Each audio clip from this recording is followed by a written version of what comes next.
pair muna tayo ng CCTV. Itong isa, yan, pangit na ng display nitong isa. Itong camera 4, walang display. Ito yan, yan, hindi eh.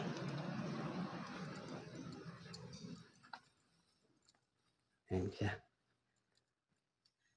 Yan, nakaabang na yung aking tutungtungan. Yan. So, tingnan muna natin yung power niya. Walang power niya. Power supply. Yan.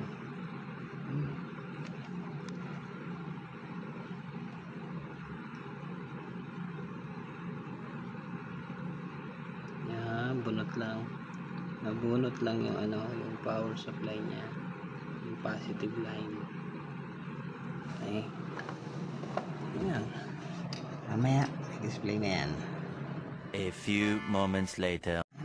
Okay, meron na siya.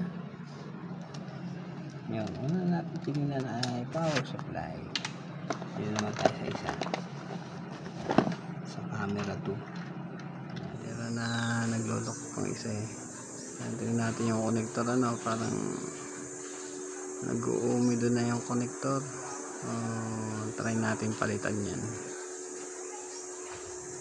A few moments later. Okay na ang camera 2, 4, tsaka itong 11 to. Kanina medyo madumi lang, may sapot yun. Okay na.